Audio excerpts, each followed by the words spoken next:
I'm hungry. Let's make some breakfast. We're gonna make Turkish eggs today, otherwise called cider, which are poached eggs over a garlicky yogurt with an Aleppo pepper butter on top.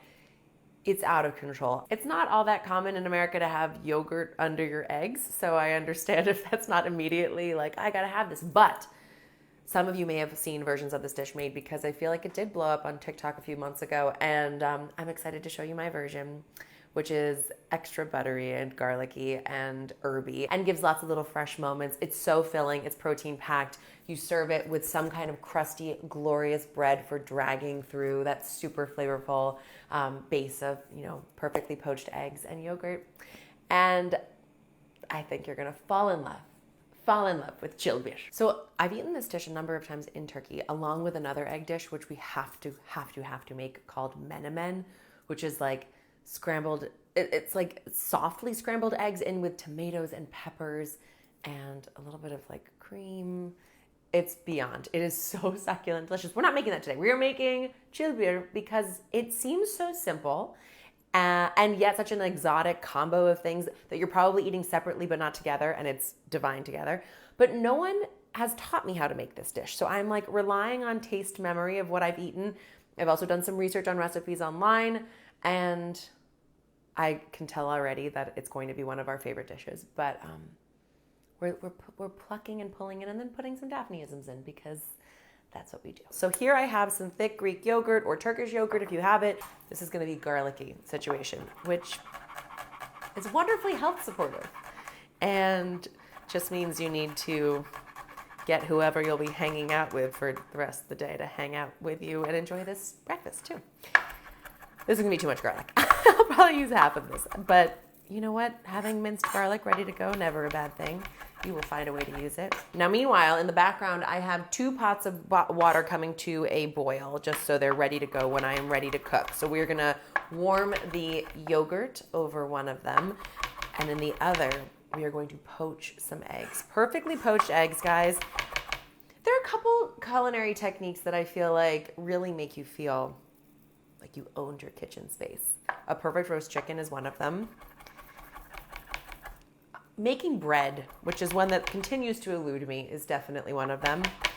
But poaching a damn egg. You think it's going to be hard. It's not that it's hard. You have to like master this one technique, and then it is so easy. And then every single time you are left with beautiful golden runny yolk and perfectly poached whites, and they go beautifully over any kind of toast, any kind of sauce, over brisée with bacon for a gorgeous salad. Divine. So make sure that your yogurt is in a bowl that's going to fit snugly into your pot, but you don't want the base of the bowl to touch the surface of the water. So I only have maybe an inch or 2 of water in here that I've heated. Prepare for your steam facial. So into my thick yogurt of some kind, I'm gonna add what amounts to be a clove and a half of garlic. And you know what, let's taste it. We can always come back for more if we feel like we must have it. But that is going to already be really fragrant and lovely. I can smell it. I will salt at this point, some nice kosher salt going in. And by the way, if you don't want to mince the garlic, you can absolutely just grate it over a microplane, super easy. You can cream it. Shoot, I should have creamed it. But I'm not complaining. That's delicious. But do cream it. If you think about it and remember that, do cream it. Okay, so my heat is over as low as it can get at this point, and I'm just gonna periodically come in here and stir it. I'm not looking to cook this yogurt. I am literally just trying to help it come to room temperature, and if you leave it out for 20 minutes on the counter, it will do that by itself. You don't even need to bother with this step. But we are flying right along today, so I'm gonna do it. Now it's time to poach some eggs while we have the water coming. It's here at like a low simmer, which is exactly where you want it. You don't want rolling bubbles because you're not trying to disrupt the egg whites while they cook. So a nice medium heat is perfect.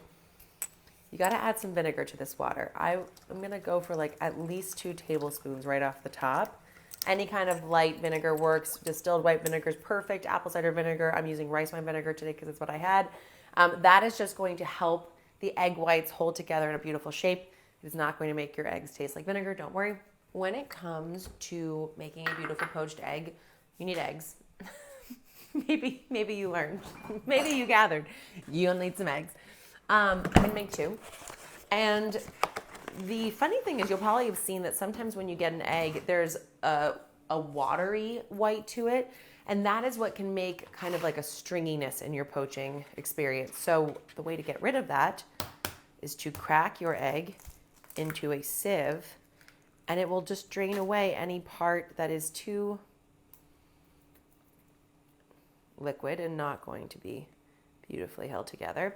And then once it has drained, then you flip your now perfectly contained egg into a bowl. I would argue it makes your life infinitely easier if you get yourself ready with as many eggs as you're going to poach up front, so that you are not trying to time multiple different eggs.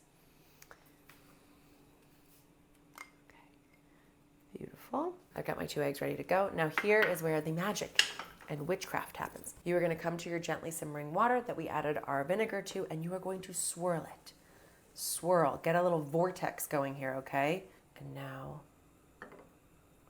drop it in and turn off the heat. And don't mess around. Try not to watch them. I feel like if you watch them, it's when they behave badly. We're just gonna let them, oh wait, come here, come.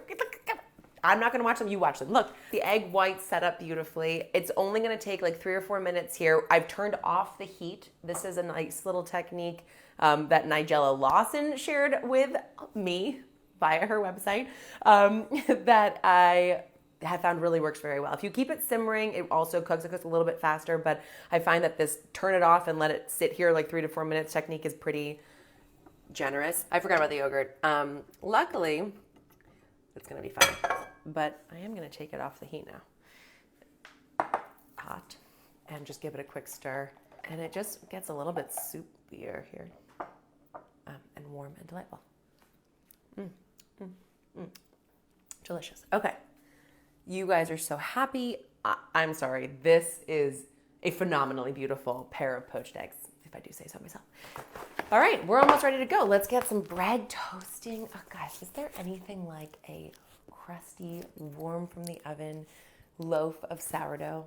I think not. You want to eat those poached eggs while they are warm and glorious. Oh, this bread.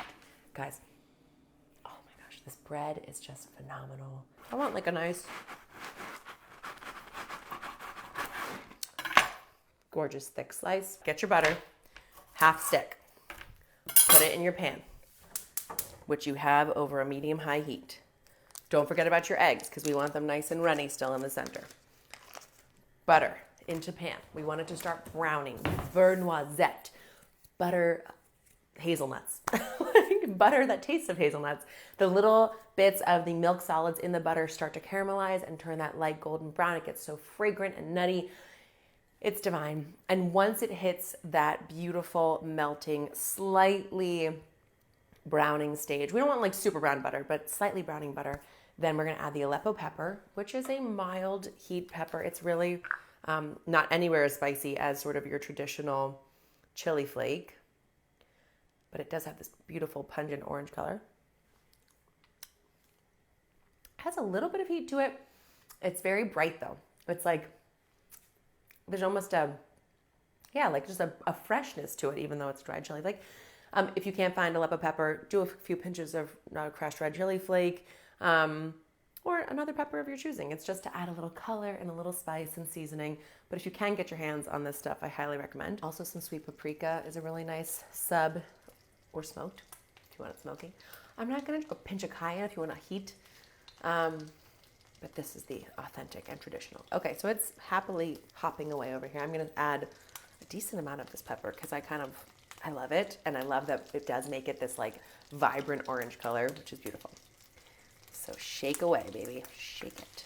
And listen to it start to froth and sizzle. We love that. I am gonna add just a little swizzle of olive oil just to help it prevent from burning and loosen it up a little bit because I like the taste of olive oil and butter on these eggs. Get a slotted spoon. Oh, they're perfect. And you can see they are beautifully set up, still nice and springy, which means our yolks are still gonna be lovely and fresh. This is sizzling away And at this point, you really don't want to cook it very long once the Aleppo goes in because I don't want that to burn. Oh, but the smell on this, guys, is out of control. You know what I want now, though? I want to save you in a bowl. Now, in the same pan, take your toast, put it down, drink it up, both sides, and toast away. Okay, so once you have drunk up some of the remaining butter in the pan, you do want to quickly just wipe it out so that you don't risk it burning. And then, this is really just so you don't have multiple pans to do, add just a tiny little splash of olive oil and put your toast back in and let it start to toast away. When it comes to fresh herbs, dill is sort of the classic, lovely and fresh and very fragrant. This is dill. She's our friend. We love to just pluck her and put it all, scatter like huge, lovely bouquets of dill all over this plate. But it can be a polarizing flavor. Some people really dislike dill. I don't know why, but they do. So if that is the case, you can skip it and use fresh mint, which I'm also going to add here. You could use just parsley, which is beautiful. Because this dill is so fresh and tender and beautiful, I do want to include these tender stems and the remaining little bits of leaves stirred into our now room temperature yogurt. Beautiful fresh dill going in. Guys, this pot of mint, it was dead. It was totally dead. And I watered it to death and I left it outside. I watered it some more and it came back to life. And now we're gonna have fresh mint from my herb pot. You know, a nice little tender handful here is gonna be great for us. We can also pluck a few more leaves to scatter for decoration. Fresh herbs, there's really like nothing they don't make better in the savory category. Beautiful. Send that into our yogurt along with the dill. If you have some parsley, like I said, that'd be beautiful, but this is good for us to go with.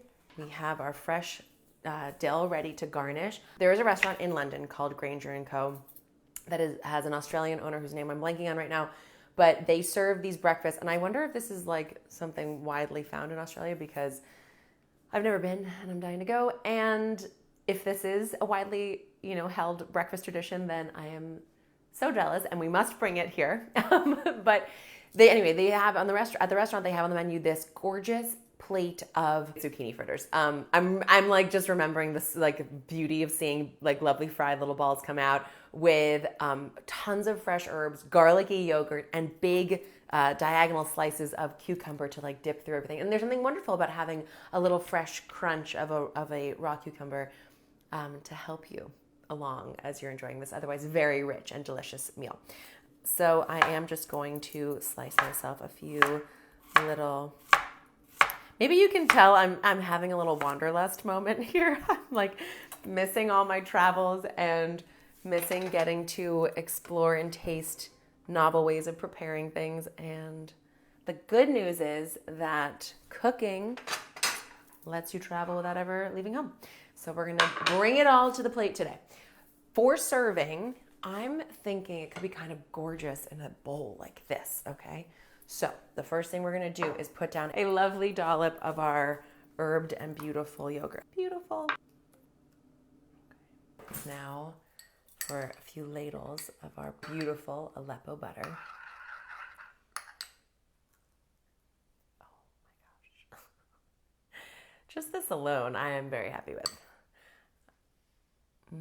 And look how foamy and frothy that is there too. Beautiful. Now your eggs can get laid on top with a few more drizzles of our Aleppo situation because why not? Let's add some sprigs of this fresh dill.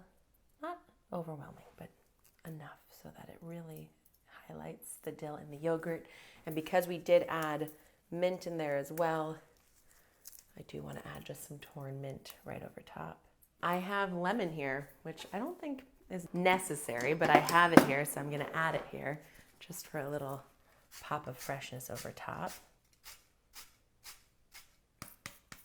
Oh, I can tell I'm going to like it already. Okay, pop your little cucumbers in. Just a little taste of freshness there. And then crisped buttery bread. Perfect for tearing and dipping into your beautiful, luxurious Chile breakfast.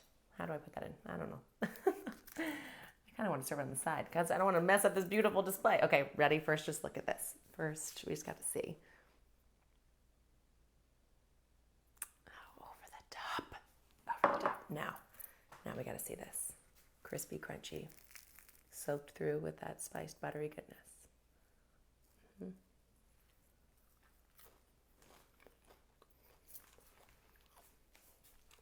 I know I don't need to tell you about that. Wow. Okay.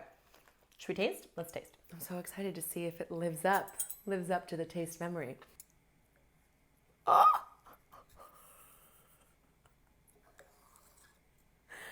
I'm sorry, that was totally involuntary. That was just pure excitement to see how we nailed poached eggs. Oh my gosh. Yum, yum, yum.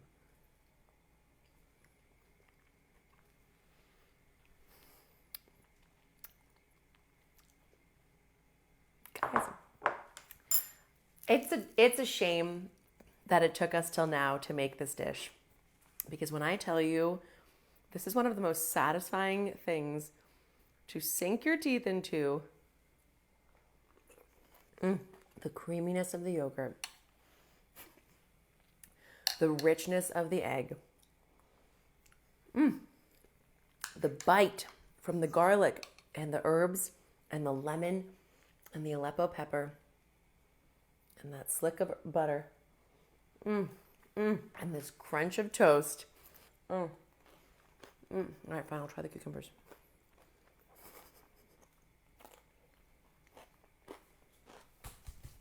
You do need the cucumber. You need like a little fresh, crunchy break to just help you appreciate the glory of this richness. Oh my gosh. You know, this is the reality. This is always the awkward part in our time together when I have to tell you how delicious my own food is. But hopefully by now you trust me that I'm not going to mislead you. This is truly one of the most spectacular and decently easy breakfast moves we've ever made. There's a time for everything, right? But there are some dishes that are right every time. This is breakfast. This could be dinner.